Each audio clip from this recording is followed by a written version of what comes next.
એક મહિનો રોકાય સાહેબ, અમે શાંતિથી કરે છે. અમે ક્યાં સંઘર્ષ કર્યો? કોઈ બી અરજીનો કેટલા દિવસમાં નિકાલ કરવાનો? આતંકવાદી કોને કહેવાય એ પછી બતાવવું પડે, એવું થયું વાતો થાય.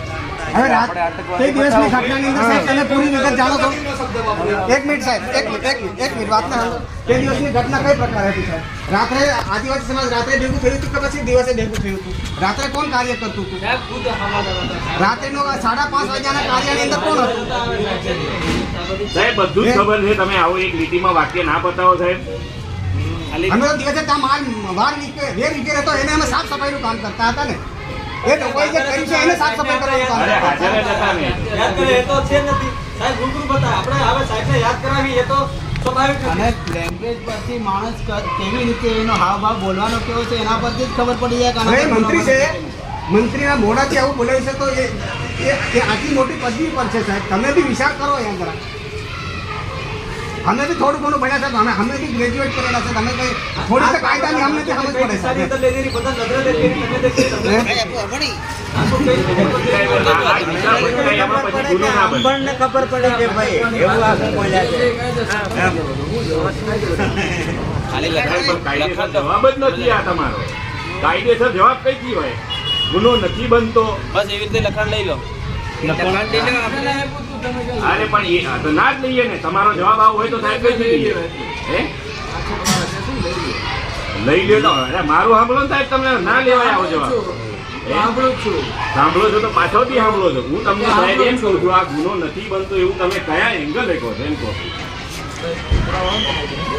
કયા એંગલે કહો છો? અરે એ તો તમે કહેશો, એ તો અમને ખબર છે. હવે કલાક પછી તમે એક કહેશો ગુનો નથી બનતો, પણ તમે મૌખિક તો કહો અહીંયા ત્યાં ગુનો નથી બનતો, કેમ નથી બનતો એમ.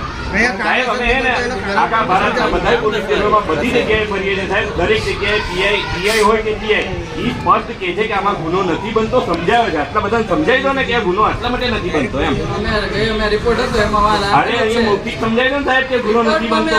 તમે વાંચી લીધું હતું ગઈ વખતે.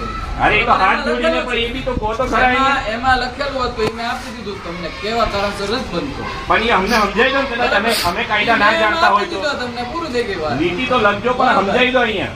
મેં તમને એમાં લેખિતમાં આપી દીધું કેવા કારણસર જ બનતો. એમાં તમને મેં આપી દીધું હતું. હાથ જોડી કઈ પણ બોલે કે ગુનો બને.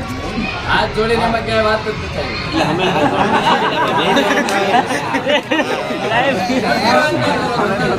હાથ જોડીને ઝઘડો કરે તો પણ ગુનો દેશના ગૃહમંત્રી સાહેબ સંસદની અંદર કેવલ આંબેડકર એક એના પર ગુનો દાખલ થયો. એના પર કાયદાસર એટ્રોસિટી થઈ ગઈ. દેશના ગૃહમંત્રી અમિત શાહ જે સંસદની અંદર બોલ્યા કે આંબેડકર બોલ્યાને એક પ્રથા સેન્સેશન થઈ ગઈ. અને આટલું જો ભગવાનનું નામ લીધું હોય તો એને 7 જન્મ તક એને સ્વર્ગ મળી ગયું હોય.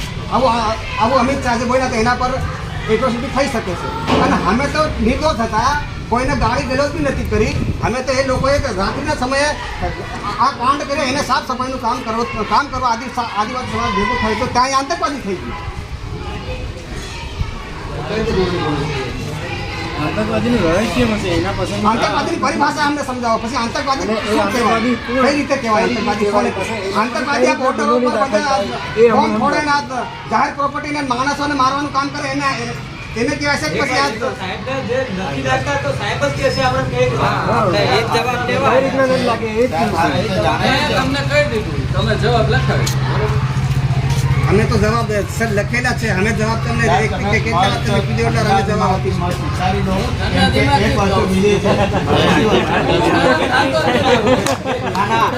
આમાં છે ને કોઈ પણ વ્યક્તિ લાઈફ ટાઈમ હોદ્દા પર રહેતી નથી.